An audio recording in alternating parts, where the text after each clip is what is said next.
Hello and welcome everyone. This is Taco Movie Talks. I am joined here with my co-host, and that, of course, is Ethan, aka Film Junkie. Ethan, how are you, my friend? I'm doing very well. How about you? I'm doing swell. We just got done recording the Kubrick movies ranked video, and this weekend that we are currently recording, we have both watched Barbie and Oppenheimer, which is it's a culturally important event in pop culture.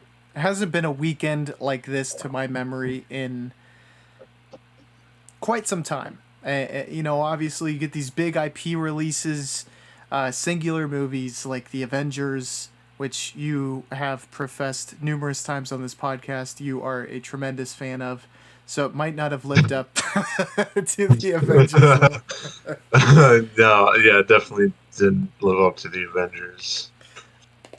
But do you remember anything quite like this as far as like a double feature that the people have been this excited about? And like in during the time that I was a film fan, there has never really been anything quite like it. I can't remember anything like it either. I've seen historically, and I can't even remember the films. There's been some big opening weekends, especially in retrospect. One of those such weekends was when The Thing came out, one of your favorite movies. It's the Um, thing in Blade Runner, right? yeah, Is it that? I believe so.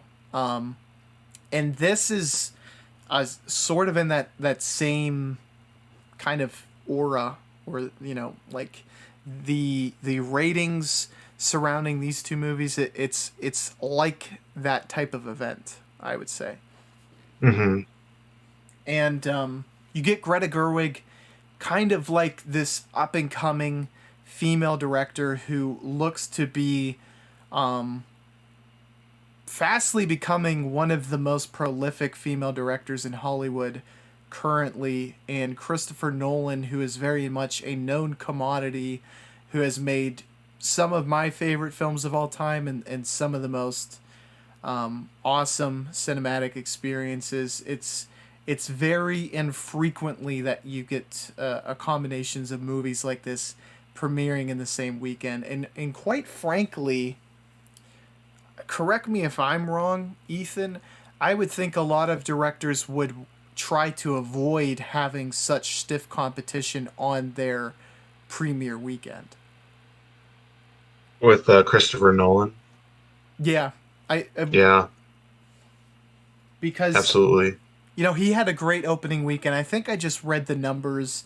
I think it was 80 million so far for Oppenheimer, and I think it's 140 for Barbie. Both very successful and project to definitely make their money back, but there definitely has to be some fear on behalf of the production companies. Like, will this cut into our profit margin if we release it now as opposed to a week earlier, a week later, whatever? What are your thoughts, kind of, on that mentality? Well, it's just producers being scared and cowards. I'm just kidding. Uh, it's awesome that both of these movies are making so much money. Because I'm just gonna say it, I love both of them quite a bit. Uh, and I'm just I really hope that this gives directors and hopefully producers more confidence to hopefully it gives producers more confidence to put into directors, because this is a wonderful duo of movies that definitely deserve to make a lot of money, especially since Barbie is now uh, going to go toe to toe commercially with everybody's favorite, the Super Mario Brothers movie, which the fact that that's number one of the box office this year is Oscar, Oscar, Oscar. Yeah, I hope Chris Pratt gets the Oscar for Best Actor. But I really, yeah, I just think, everything that's been going down with uh, the writer's strike um, Hmm. at Hollywood and um, just the amount of trust that these producers have, or how little lack thereof, that producers have in writers and directors is just sad, you know? Yeah, the writer's strike is definitely something very interesting.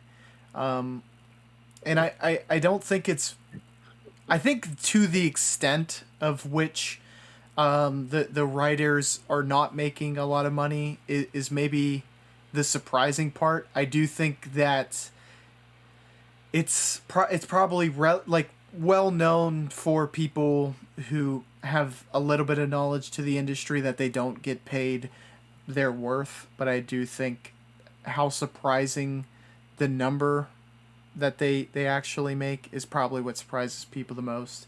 And Yeah. in the illumination of like people, struggling to even make it past a certain threshold to actually get healthcare benefits is kind of crazy when you think about um, projects that they work on, and that the system itself doesn't really run. And obviously AI is the looming threat on the horizon that has really pushed this to the forefront. And Hmm. it is a strange thing, and I'm sure it's strange for you, Ethan, to comprehend a future in which AI might be used to write movie scripts. Is that something that you can even really wrap your head around, like in today's day and age?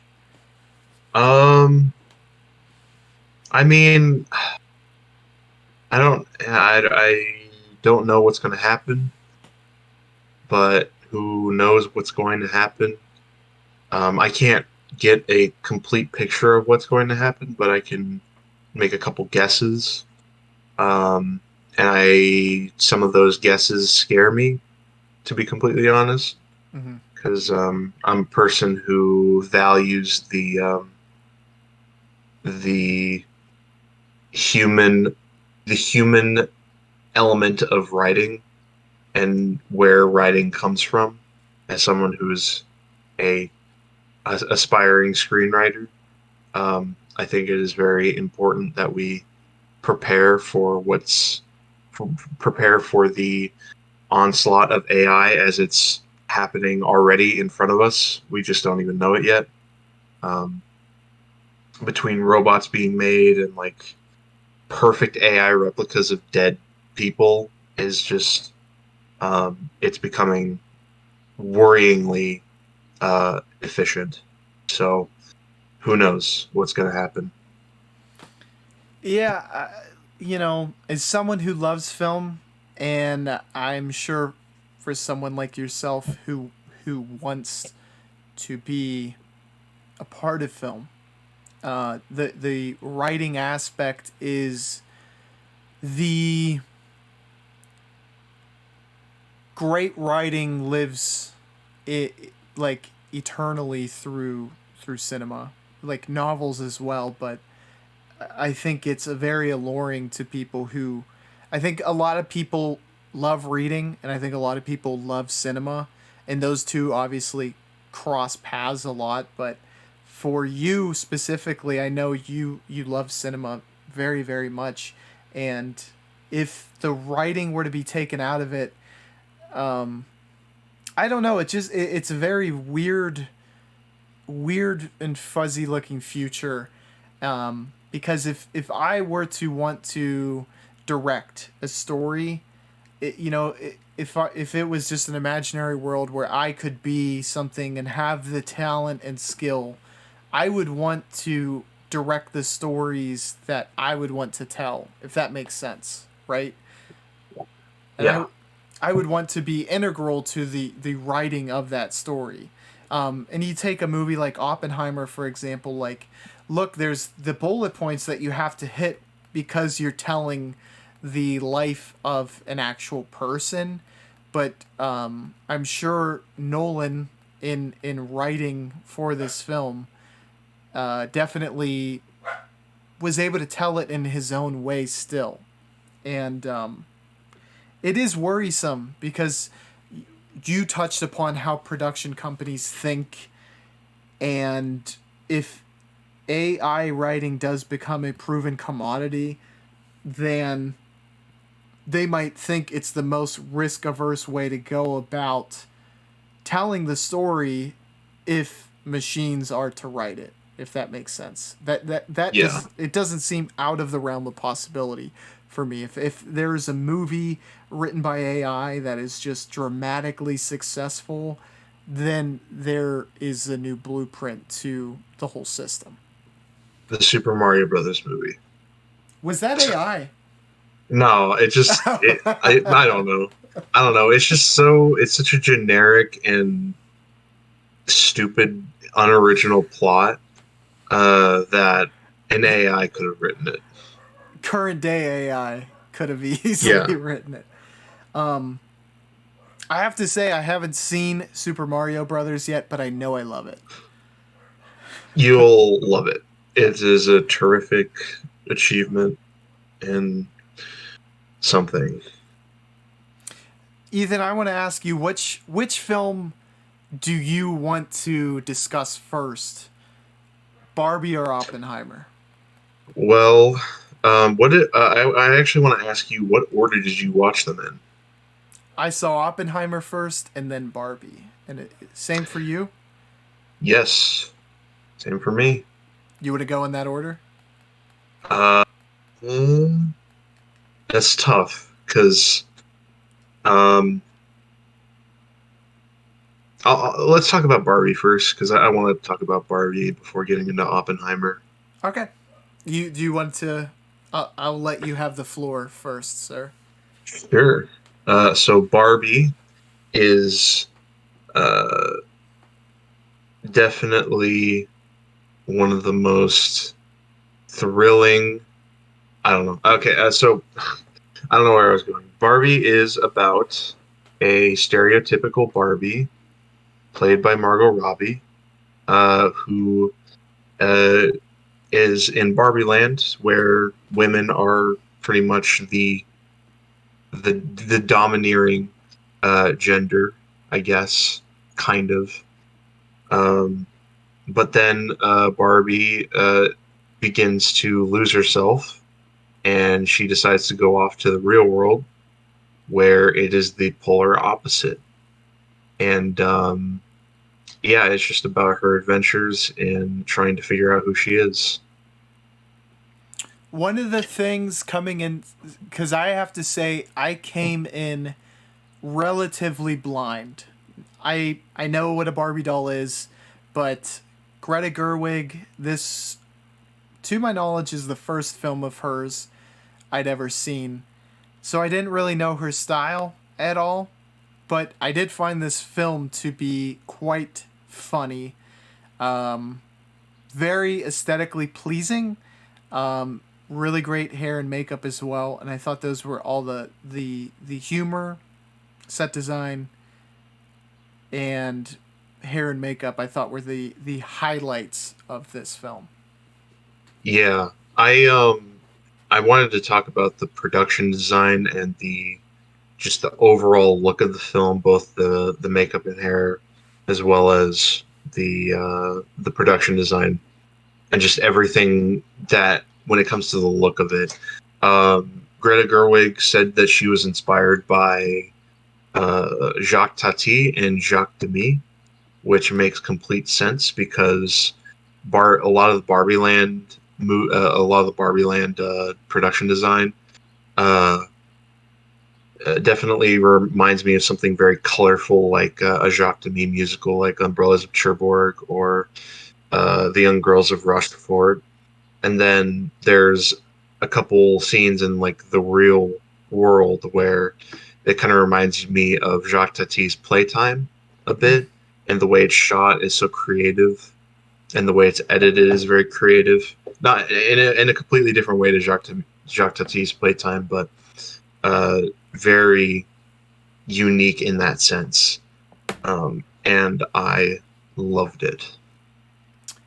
I came into the film very much wanting to love it, and Ethan, I think the part with which we may disagree the most is that I did find the writing to not be spectacular. Yeah, I'd like you to elaborate. The biggest things that I can point to is that I think the film would have done much better in my mind. And who am I? I'm just a young adult making videos, right? I don't have. I'm not a well-renowned critic, but personally, it would have been a lot better had parts of the script where it directly tells you the message it's trying to get across was cut, because it did a perfect job and a well enough job getting its point across through the storytelling without the, I'll call it exposition dumps, but it's more or less thematic dumps. Does that make sense at all? Yeah, I could see where you're coming from. That was my biggest issue with the film. I still have to say I think it was very well done, but that's the delineation point for me personally where it could have been in the great and above category, but couldn't break that barrier because there were parts where it's just directly telling you the message that it's trying to get across. And I wish it wouldn't, because I thought Greta Gerwig did a tremendous job of getting the same points across through the actions taking place, through all the interactions. But it was just too heavy-handed with the messaging that it was trying to get across. I could definitely see that. Um, I think that um, it is definitely what I like about it is that it was properly nuanced. The Not nuanced in the sense of like um, it's subtle. It's not subtle at all. It's just the way that Greta Gerwig basically explains herself Mm-hmm. in this movie. I think is really. I personally really enjoyed it. And I think it would have gotten under my skin if the movie wasn't so funny, Mm-hmm. because this movie is really funny. I mean, it is one of the funniest movies I've seen in a while. Um, I the completely agree. humor is really clever during a lot of the times. Um, but even just like the really dumb stuff is just so funny. Like Michael Cera has a couple lines, and it's some of the funniest parts of the movie because he's just there. He's just a character, and it's just really great to watch. The joke at the end was hilarious. Just the way it ended was so was so funny. Um, but yeah, I feel like if it didn't take itself seriously whatsoever, and I loved it for that. It's not trying to be this self-aggrandizing piece of like satire or feminist um, stuff. But it's just a really funny, well-made movie. I agree. Um, Visually, there is almost there. I mean, it's just very very well executed, and that was part of what I was talking. Like, I was very, I just felt like and I always do this. You miscategorize a director in your mind when you haven't seen any of their films, and I didn't.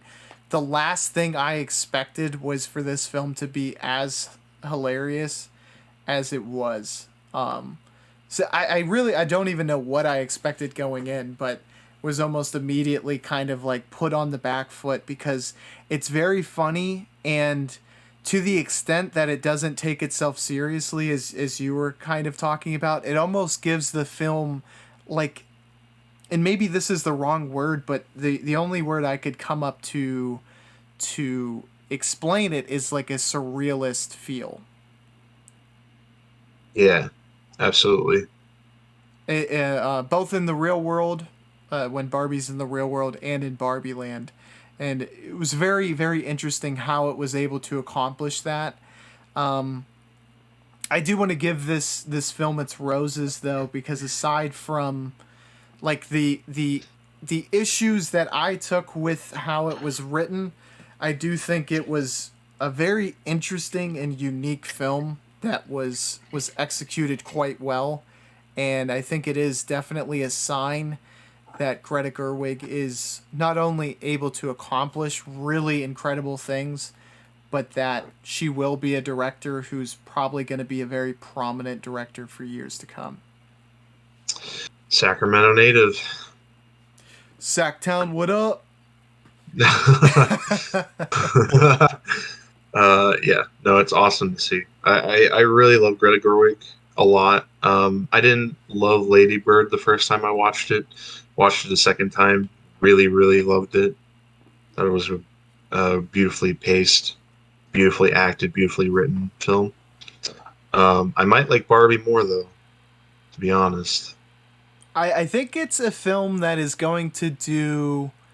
I'm not sure. I think there's certainly some elements that it's a shoe in as far as I'm concerned, but these are categories that are kind of deeper dives that I'm not greatly knowledgeable about. But I think it's going to be represented at the Oscars in a few different categories.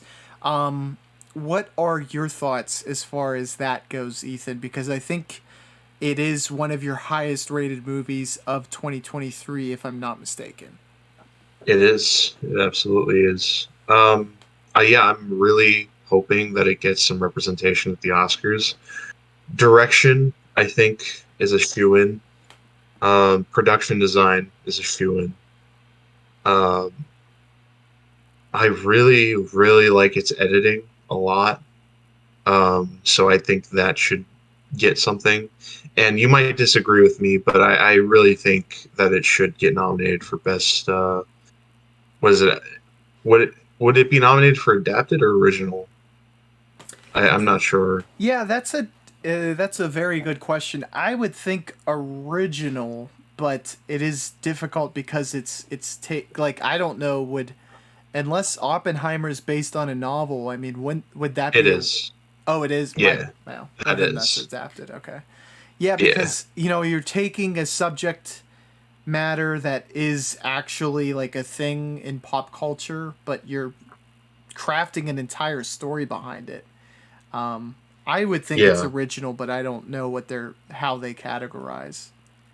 yeah, But to your point, I think in telling that story and using Barbie as a medium to do so is very, very creative, and it's definitely a lot smarter than anything I would think to create. definitely.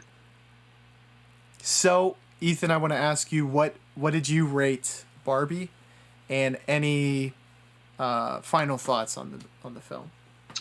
I loved it.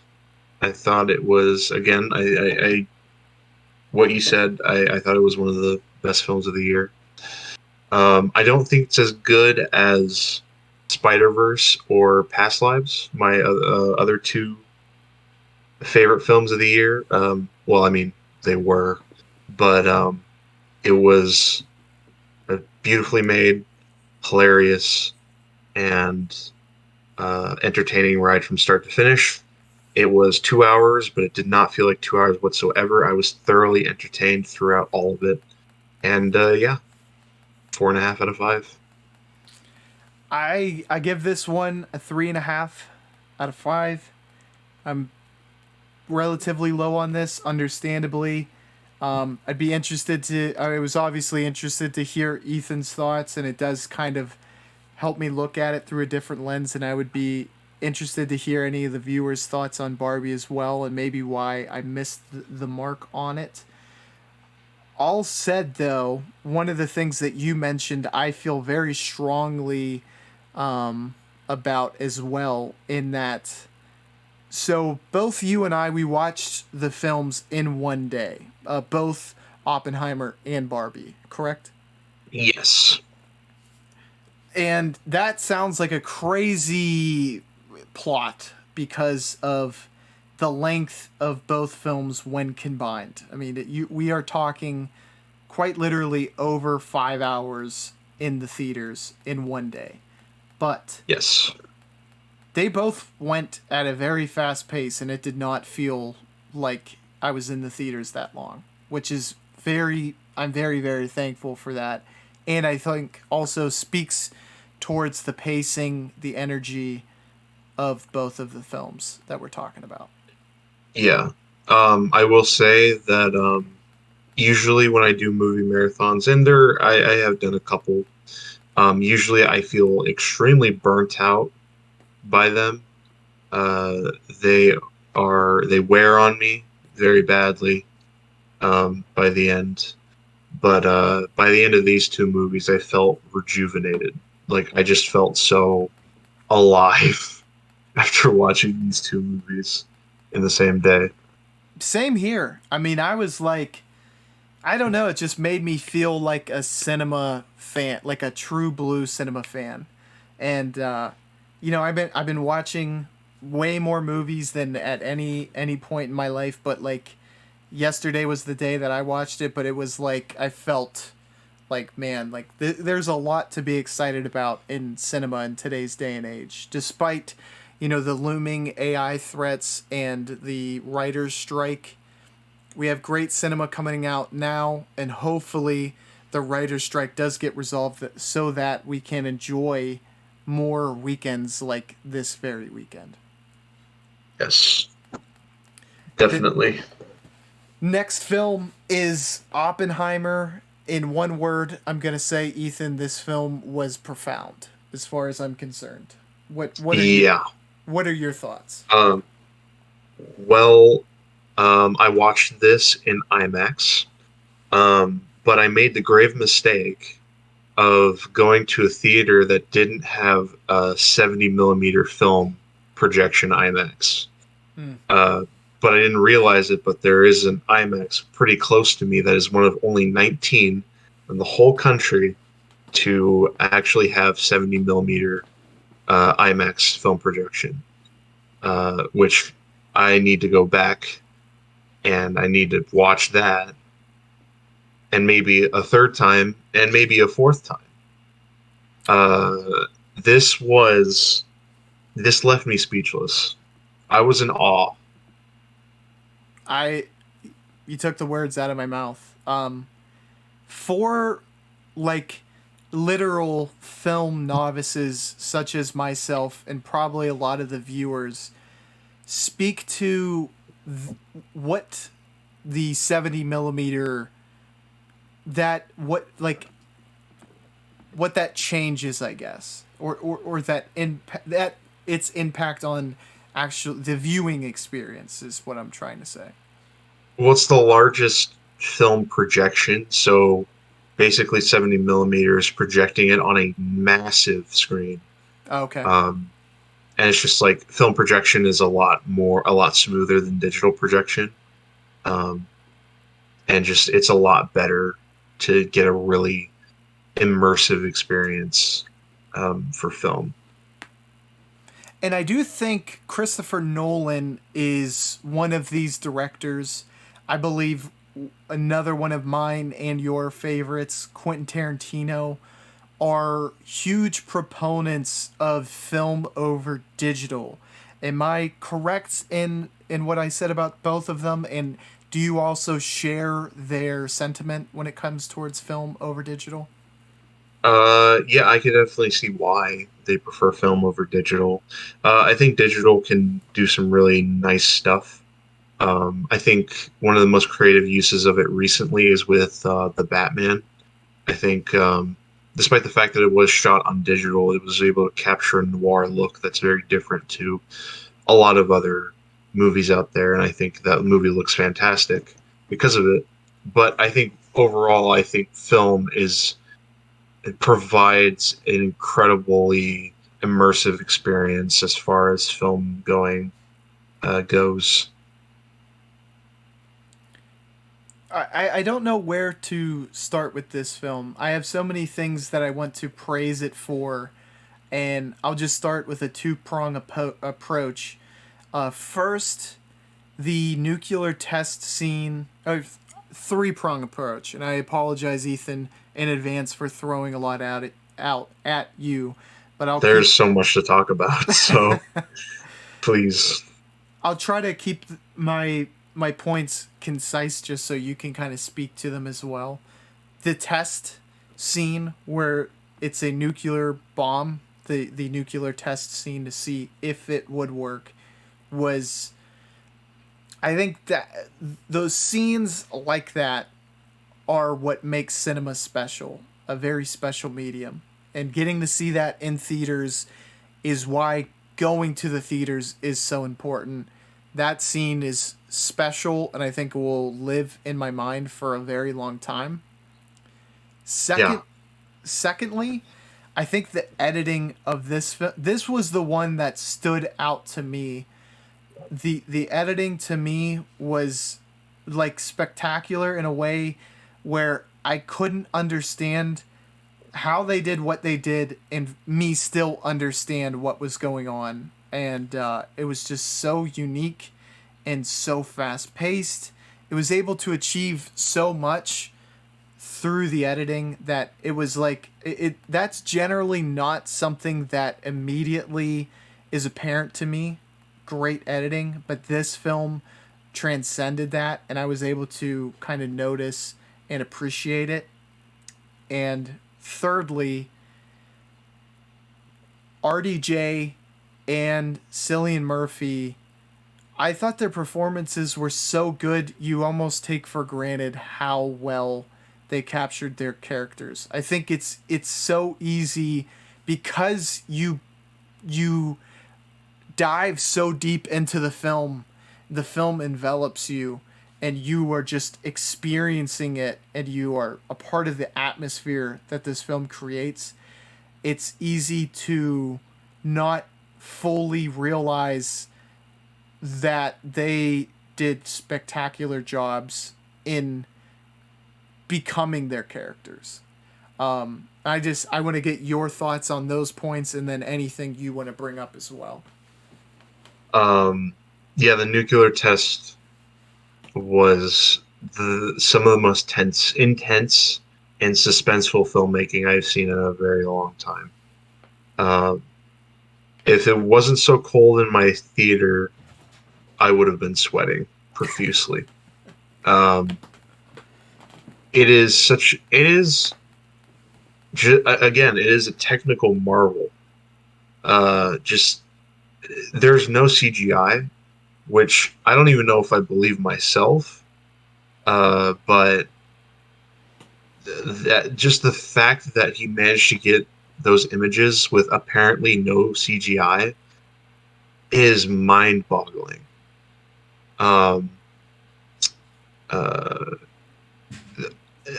with the performances, I think Cillian Murphy and Robert Downey Jr. both deserve nominations. They were absolutely terrific, both of them. Every performance was fantastic. The cast was incredible. Mm-hmm. But not in a way where you just like, oh, that's a celebrity. I really felt that Cillian Murphy was J. Robert Oppenheimer. That's him, um, and he did an amazing job with the performance. The sound design for most of it, I have a couple. I have one issue with the sound design, and it's a very small one.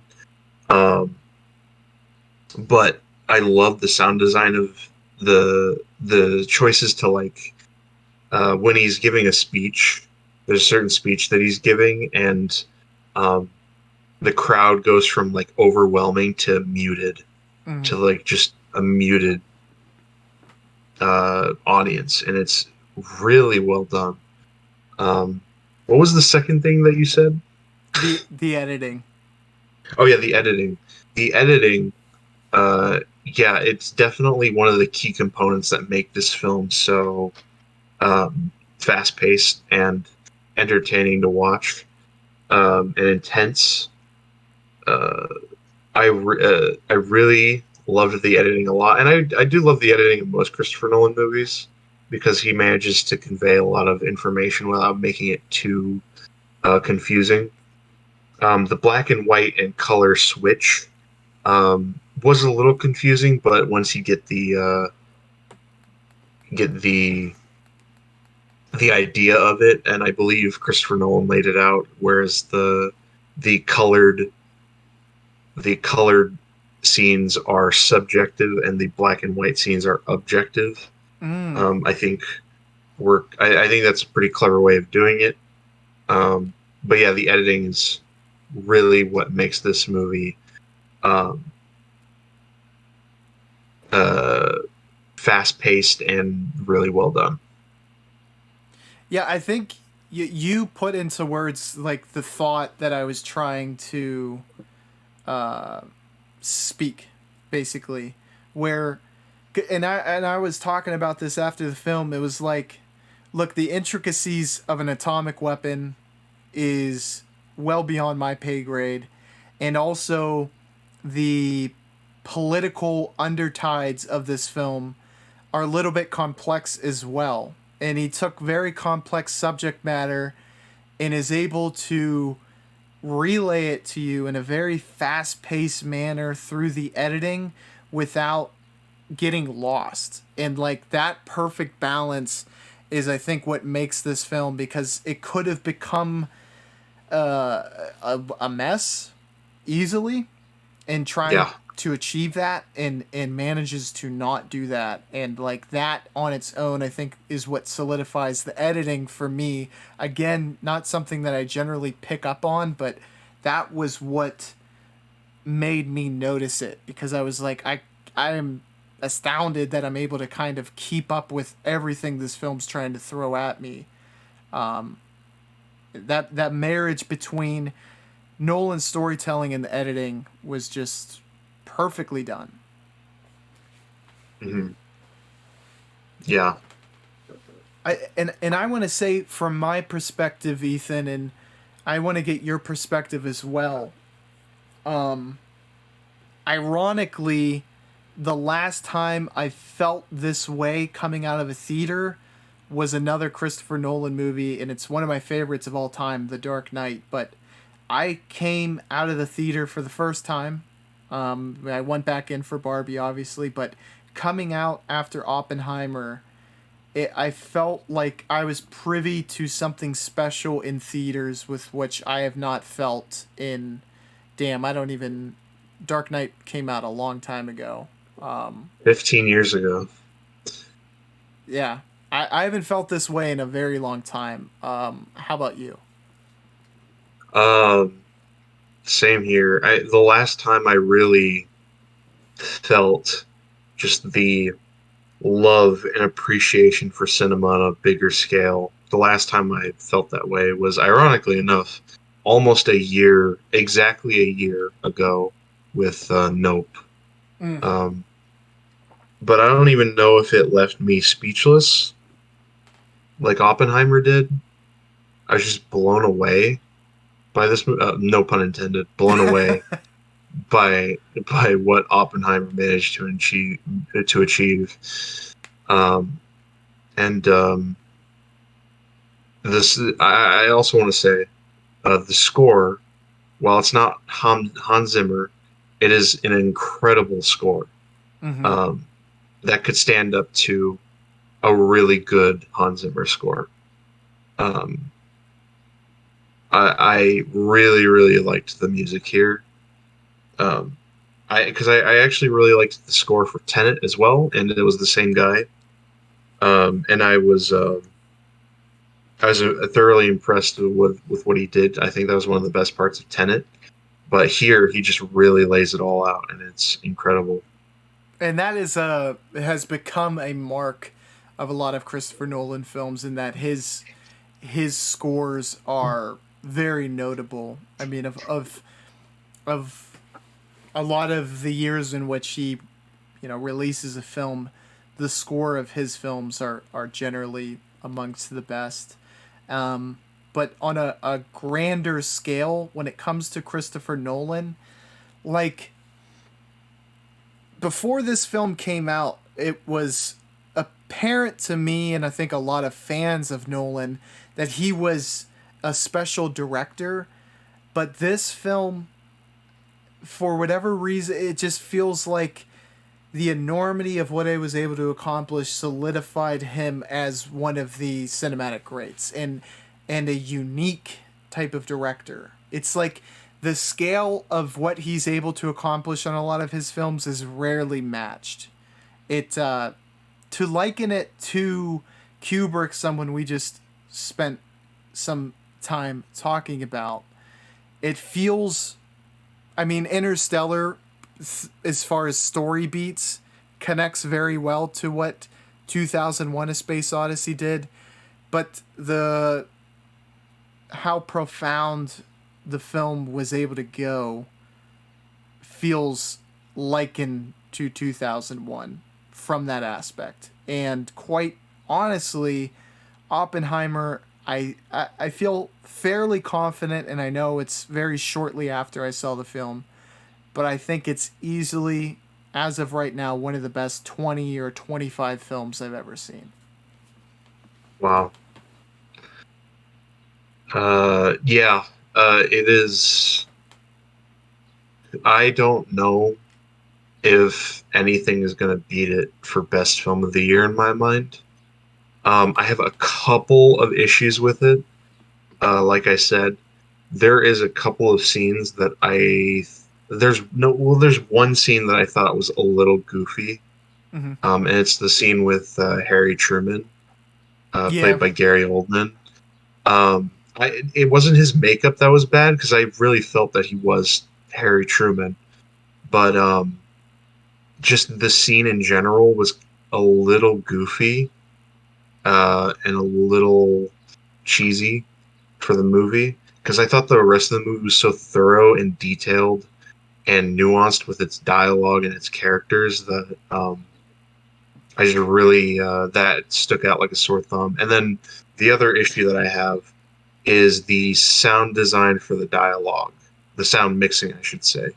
The mixing, I couldn't really hear like I could really only pick up about 80% of the dialogue in the movie, which it doesn't seem like a bad thing, but it is kind of bad Mm. because that's like a big chunk of the dialogue that I kind of missed. Um, that is, it's kind of a big issue, but the movie was so intense and visual with its storytelling. It was visual enough to where I could get a semblance of pretty much what was going on every step of the way. If you know who J. Robert Oppenheimer is, then you kind of know the building blocks for what this is.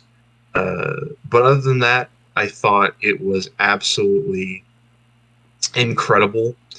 I definitely want to see it in 70 millimeter. I live right next to an IMAX theater that's showing it in 70 millimeter. So I'm definitely going to do that. I might honestly do a Barbenheimer again because it was just so much fun. But yeah, overall, I loved this movie. Yeah, and the funny thing about you bringing up the sound design is that I think that has been uh, a complaint that has popped up in at least one of his other films. And Yes. was Tenet the other one that people had that problem, or was it? Yeah. Tenet. Tenet and Dark Knight Rises is where it kind of started. And there were certainly a few scenes in which that occurred to me as well. I strategically tried to choose a seat that, like, because I had a similar issue with, and I think you probably didn't have this problem whatsoever, but it happened because I was sitting so close to a speaker with Across the Spider-Verse, where some of the dialogue I just couldn't pick up on because, like, a lot, it would get drowned out, I think, because we were so close to a speaker. So this one I tried to choose a seat that wasn't, it was like kind of in between. And I think it helped slightly, but there was definitely a few scenes where it was kind of hard to actually hear the dialogue being said. But luckily for me, it wasn't, I don't think, as frequent as it happened with you, but that would definitely kind of, it rubbed me the wrong way with Across the Spider Verse, but I was able to kind of overlook it. But yeah, that would definitely make me salty. Yeah. Yeah. My thinking, though, is that it's the actual audio of the film with Nolan because it has come up again. Whereas with Across the Spider Verse, I don't think it was a problem with the film. I think it's literally just like the theater I was in or the actual seat I was in. Um, Yeah.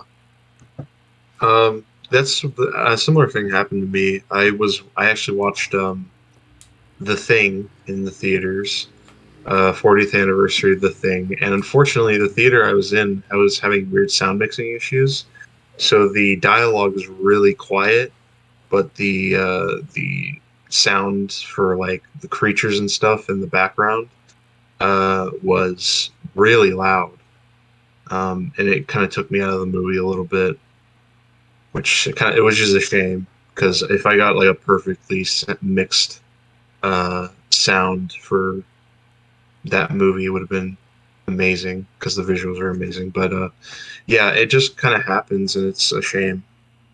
yeah, I completely agree. I I want to just speak on the cast a little bit. You brought it up, and everyone just did such a good job. Josh Peck from Drake and Josh was in it. Did Yeah. very well with, he had like, it was during the nuclear test scene. He had speaking roles during that very scene, and very much helped build up the magnitude of the intensity of that scene. RDJ obviously great. Uh, Cillian Murphy was just like amazing.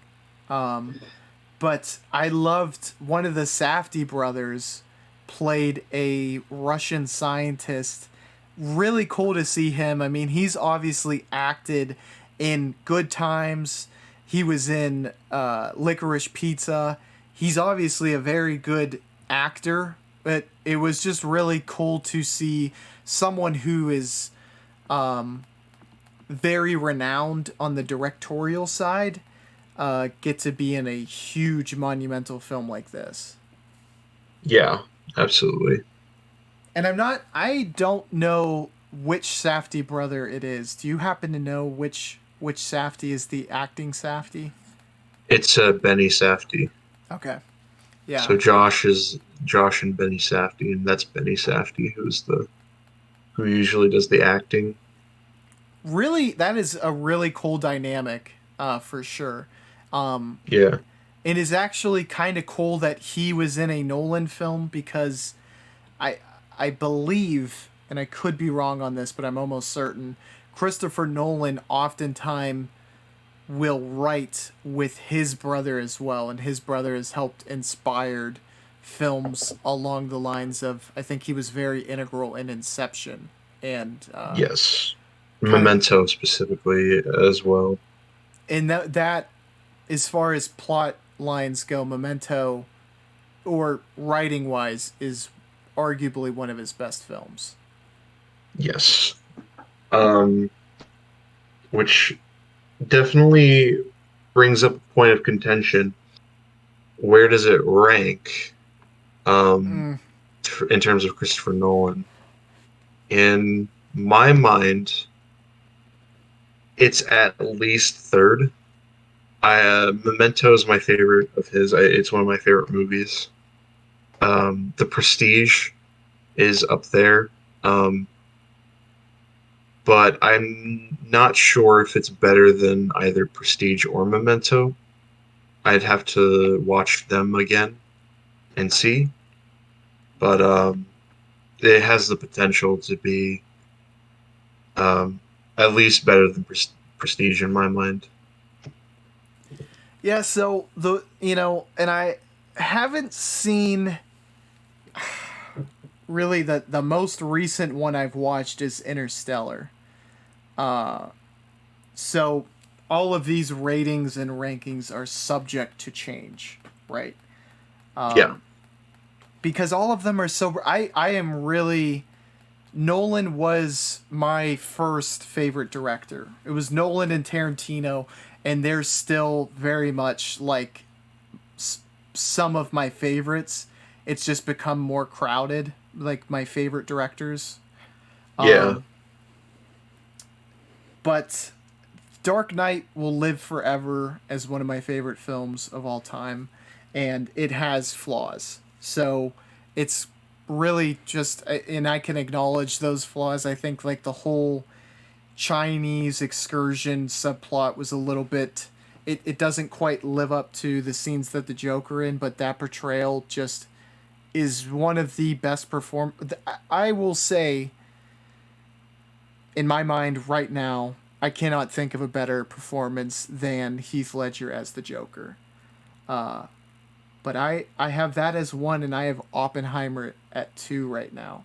But behind that, Interstellar, Prestige, Memento, Inception, Dunkirk, and then The Dark Knight Rises. And I think I've seen more than those eight, but those are the only ones I have rated on Letterboxd because I saw them close enough to when I created my account to not feel like I was misrating them. But hmm I have to watch. I would have to watch all like the six behind it again just to be able to say for certain. yeah. Um, but yeah, Oppenheimer. What a movie that was. Yeah, I would say too for anyone who maybe the runtime is a factor in watching it, it flies by. Yeah, it it feels like 30 to 45 minutes are just lost in translation. Yeah, and I think part of that is it sucks you into the film so thoroughly that like you kind of lose time, and if you have the time in your schedule to be able to do that, but you're not sure if you would be willing or wanting to watch a film of this runtime, I'm telling you, go for it. You will not regret it. Yeah, absolutely. Any final thoughts on your end, Ethan? Oh, and I think you said your rating, but I am not 100% certain. Did I did you? not, Okay. but it's pretty obvious what it is. Um, A 1 out of this 5. is one. Barbie was a masterpiece. This was garbage. Yeah, easy five. This is the best new release I've seen since probably since Decision to Leave um, last year. It is the best movie I've watched in a while. Like it's really good. I give it a 5 out of 5 as well. I want to get your opinion on this as well, and obviously this is all speculative, but for me, and I think um, because of my bias towards these types of films, that plays into my answer. But the only film that I think is going to be able to rival it in the minds of fans for the best film of the year is going to be Napoleon. And what are your thoughts as far as that goes? Is there any film that you're looking towards that you think could dethrone this as like the best of the year for you? The only one Did I? Because I've seen the trailer for Napoleon. I don't love it Mm. so far. I just think it looks really I don't know, but it could be great. Who knows? But in my mind, the one movie that is going to rival Oppenheimer for me for best movie of the year, which I don't even know if it's going to get there, is Killers of the Flower Moon. Oh, Because I feel like the only director that's able to beat Christopher Nolan is Martin Scorsese. Because he's Martin Scorsese. But who knows? We'll see.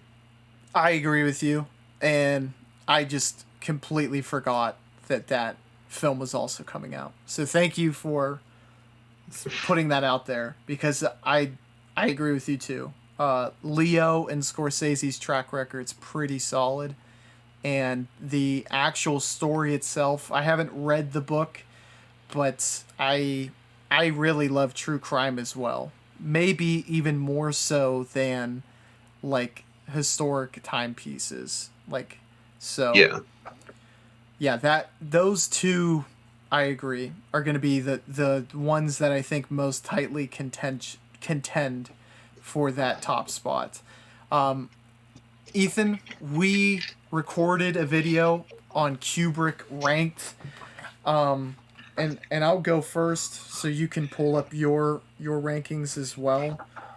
But I thought it would be just kind of fun to state them here and then maybe go over some of the ones that we disagreed about or just some overarching themes that we wanted to discuss. Uh, I'll go through starting at 1, and this goes through 13. But 1, 2001, A Space Odyssey. Number 2, Full Metal Jacket. 3, A Clockwork Orange. 4, The Shining. 5, Doctor Strangelove. 6, Barry Lyndon. 7, Spartacus. 8, Eyes Wide Shut. 9, Paths of Glory. 10, The Killing. 11, Lolita. 12, The Killer's Kiss. And 13, Fear and Desire. all right. Great list. My list is, yeah, I'll go down from 1 to 13. Number 1, A Clockwork Orange. Number 2, 2001: A Space Odyssey. Number 3, The Shining. Number 4, Barry Lyndon. Number 5, Paths of Glory. Number 6, Full Metal Jacket. Number 7, Doctor Strangelove. Number 8, Eyes Wide Shut. Number 9, The Killing. Number 10, Lolita. Number 11, Spartacus. Number 12, Killer's Kiss. And number 13, Fear and Desire. So I think we both have the same sentiment that his early career it dramatically he levels up for sure. And I think the point that we kind of really saw it was Paths of Glory, certainly. Yeah. Um, but the Paths of Glory and Spartacus are are big disagreements, I guess. yeah, and I know for without a shadow of a doubt, Paths of Glory is great, and it feels like one of his most efficient stories. And Hmm. Spartacus, I honestly, I mean, I think you could flip Paths of Glory and Spartacus in my ratings, because they both excel at way different parts, and it's like the complete subjective nature of aesthetics sometimes leaving a bigger impression on me than story. Um, Hmm. when they both come together is when something special happens with me. But it's like if the story's solid enough, but the picture looks very, very gorgeous, such as Spartacus, that leaves me, I don't know, with a bigger impression than when the story is tremendous, such as Paths of Glory. The cinematography in that is very well done too, but obviously it's in black and white, so it can't quite achieve what Spartacus does. But I mean, I do think Paths of Glory has a great argument to be the head of like kind of the third tier of what I have movie wise. Yeah, absolutely. And like you know, the first tier is 2001 Full Metal Jacket, Clockwork Orange. Those I think are undisputed masterpieces that I personally love. The Shining, Doctor Strangelove, and Barry Lyndon. Those are films that I feel like are masterpieces, but very much border like on that love tier. And the third tier is kind of where Spartacus, Eyes Wide Shut, and Paths of Glory kind of sit for me. hmm I think for me, I just I value. I mean, like Kubrick's visuals are so important to his personality as a filmmaker. So I can completely understand why Spartacus would be like higher on your list. Just for me personally, like I said, the story is just kind of generic, epic Roman battle movie. That just kind of feels dated and um, like a good comparison would be like if we got like Gladiator. Obviously, Gladiator is kind of a crowd pleaser, a great movie, just kind of a crowd pleasing adventure Roman battle movie. Mm. And that's what I feel like Spartacus is a little bit. Um, I agree. I completely agree. It's literally I've stated, you know, I've said this in our video and this one. I'm kind of biased when it comes to those period pieces for that time. Like I loved well, not loved. I thought Gladiator was great pretty much for the same reason. And I do understand that to be a bias on my part, and I think if we're to look at these two films objectively, I do think Paths of Glory is better executed, or from a story standpoint, is better told, more meaningful, more Kubrick. mhm. So I like your rating and ranking from that standpoint. It was just very very subjective on my end as to why I have Paths of Glory much lower than you, but I perfectly see where you're coming from. Yeah, that's. I mean, that's the beauty of Kubrick. I feel like you can rank them in any way, and the only way you would come off as really strange is if you didn't put Fear and Desire dead last. Mm-hmm. But that's, I mean, that's also subjective. But you would come off as um, an idiot. No, I'm kidding. You'd have to wear that label everywhere in life. No, I completely understand where you're coming from with Spartacus, and it is a solid movie. Yeah, and one of the prefaces that I will, it does not feel very Kubrick esque. It's most the only Kubrick thing about it is that he was able to pull off a movie that was asking for so much, right? Yeah.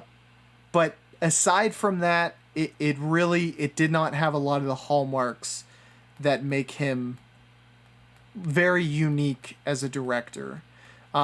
And another thing that I think we stated in our video, but I think I just want to bring up, obviously Paths of Glory predates this delineation I'm about to make, but Doctor Strangelove And the only reason I'm making this delineation, right, is if Paths of Glory came right before Doctor Strangelove, I think that is where you could put like a line specifically. But it's like, I think Doctor Strangelove is when another dramatic level up of Kubrick the director happens. I think from that point onwards, it's like he's only making films that like are game changing films. Yeah, absolutely. Like, and I has there been a run from any director that is comparable? I don't believe so, but I have not seen as many films either, so I could be Hitchcock, missing. maybe. Mm. The di- Maybe Alfred Hitchcock. the difficulty with me is that I know he's made a lot of films, and I've seen a fair amount, right? But he's made 50, and I've seen like a little over 10. So it's difficult timeline wise. I don't even know how many in a row he made that were like that great. Yeah, which is completely fair.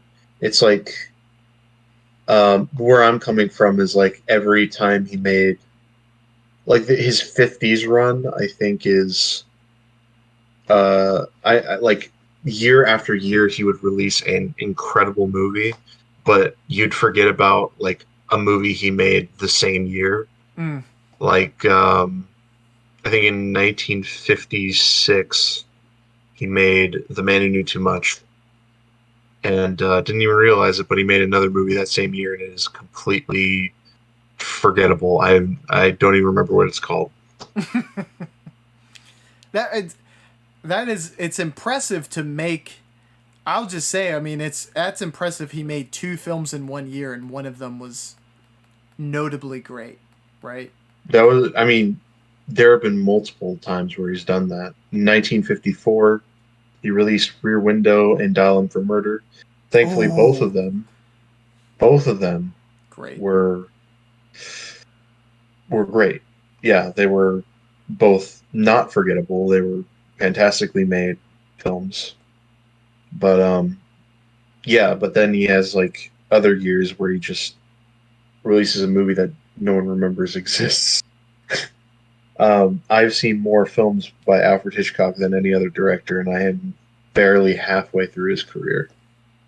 Wow, that's a yeah. He's someone too that that I found myself. I mean, currently I've been trying to watch like notable actor director collaborations, and that's led me to watch Jimmy Stewart and Hitchcock films, and lastly that I finished is Hitchcock and Cary Grant.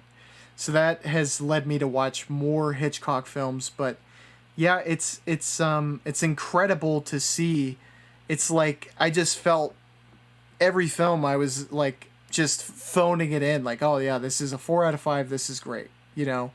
Yeah, But it's true. I mean, he was able to, with a lot of films, maintain a level of consistency that is nearly unattainable for any director.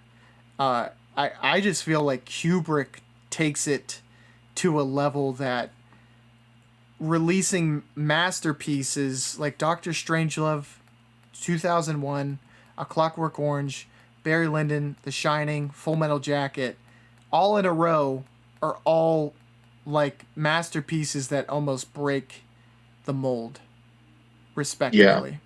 Is yes. He's more careful about the movies that he makes, way more so than Alfred Hitchcock. which obviously we wouldn't have gotten the quality that we would have gotten had he not done that. I think the one thing that we had brought up a regret was that there are not that Kubrick didn't get to make some of the projects that he had in mind before he passed. Yeah, And you brought up a really good conspiracy theory that you said the Illuminati killed Kubrick and he did the space or the moon landing. And I thought Did I bring that up? that was my favorite part of the video. Was that the first video that we did, or was that the one that we just did earlier? No, I just made it up. Oh, I'm sorry, Ethan. it's okay. It was Um, a white lie. I am a notable conspiracy theorist, Yeah. so Ethan messages me at least once a week with a new conspiracy theory. yeah. Um, Still got the case going on. Um, the 9/11 being an inside job. The one where you said Barbie and Robert Oppenheimer are the same person was my favorite though. I mean, if you think about it, both of their products first landed in Japan. Need he say more? Yeah, Yeah. but So I do find that to be, it's not so much notable for his movie taking, but the conspiracy theories that do surround Kubrick, I think gives a level of understanding to his cultural impact on pop culture while he was alive, right? yeah, I do think because I mean people thought he was so like renowned and like such a unique bird that they thought he was capable of faking the moon landing. They respected his attention to detail so much they thought there was a complete like like behind the scenes plot to The Shining, and they also thought he was so prolific that Eyes Wide Shut led to his murder. And I think all of those things build this mysterious aura around him that there's no one else who's a director that has anything close to that. I mean, can you think of anything similar to that? not really. No. I mean, you know, David Lynch has an aura about him, but I mean, it doesn't have like that as crazy a twist around it. It's the way he carries himself, quite frankly, where he just seems like a very. You're like, man, it's almost unbelievable that he's like that despite his fame and renown as a director. But that's very much it's like in a different category to Kubrick. It's like Yeah. people are almost like unable to. He's like the Da Vinci of film. Yeah. I mean, compare him to any other like great artist of history, and Kubrick will probably stand up to him to them. Um, he's just a genius in every way. And you Uh, said something very notable that I was hoping you would repeat here in terms of, I guess, historical ranking of Kubrick, and I'll let you take it away.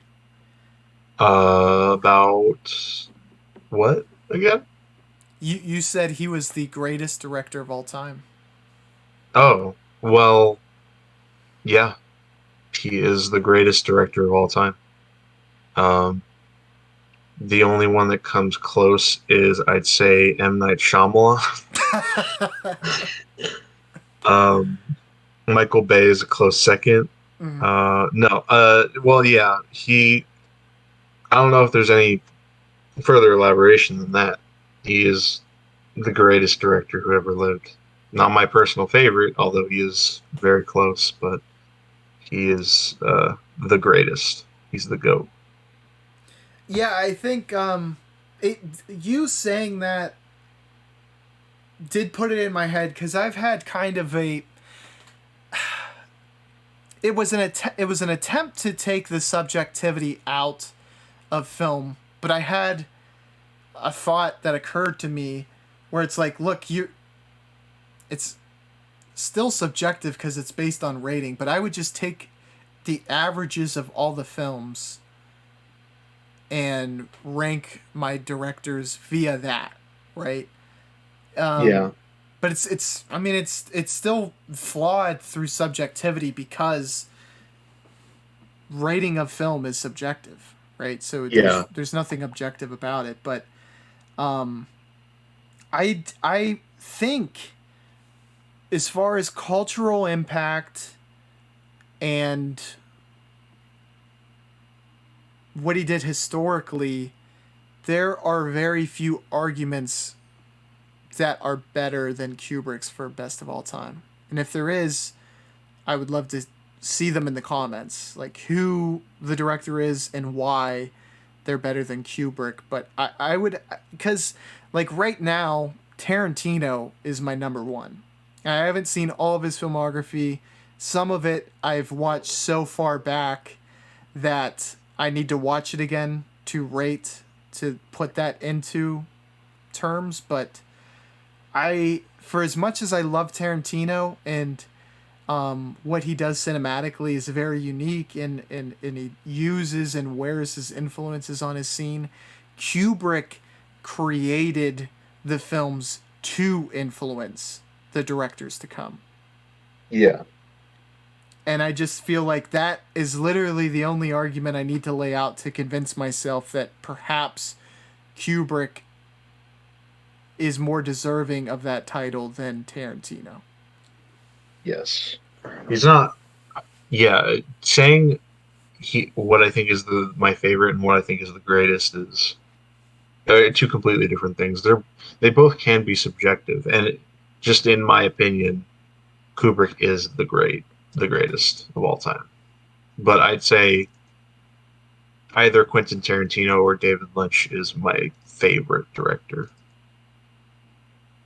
If you were to make an argument for either one or both, how would you attack trying to argue that Tarantino or David Lynch or both are better than Kubrick?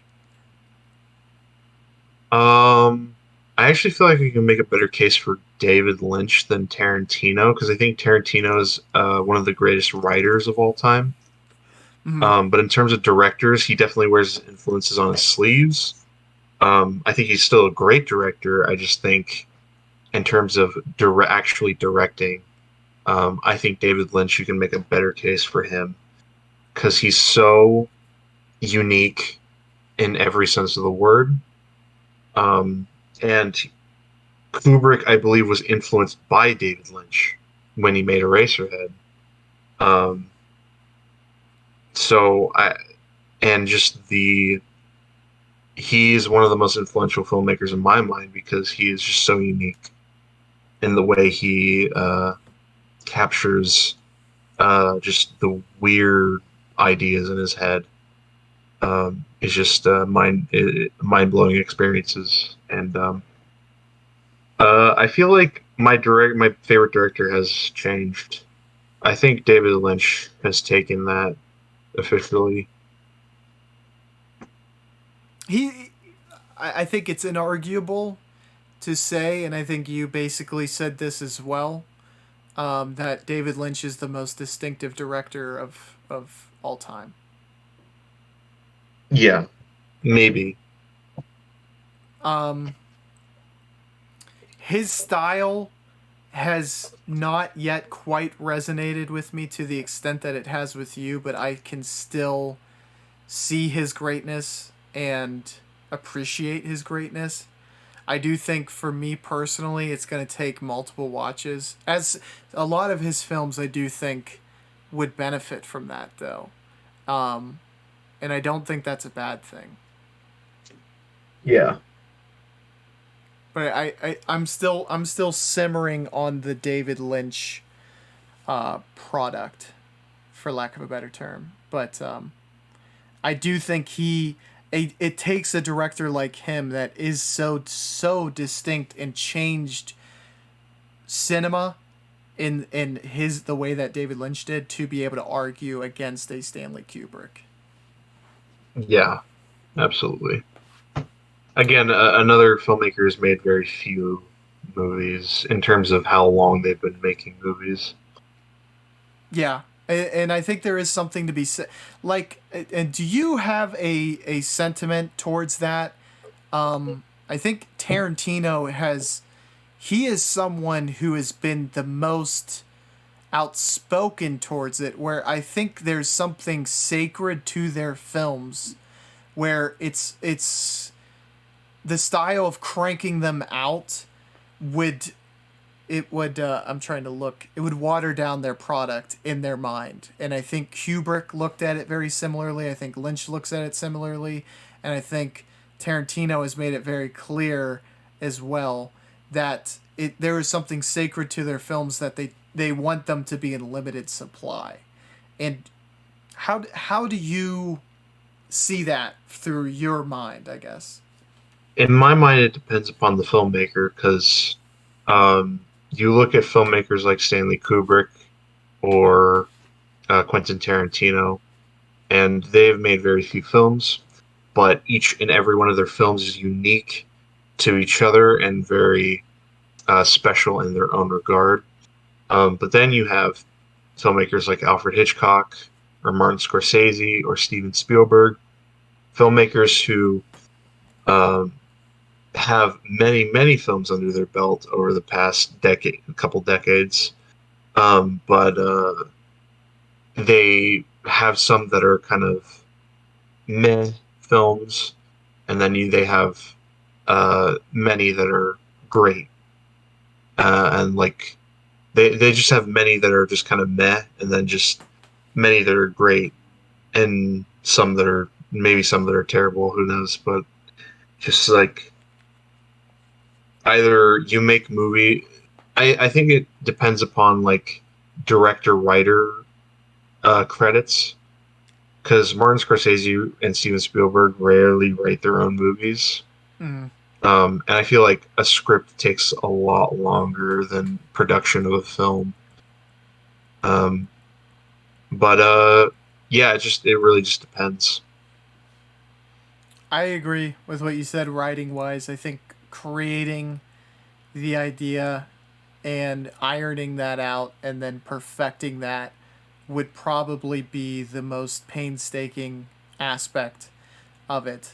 And going back to the very beginning of this podcast, speaking to writing and having that potentially outsourced to the AI,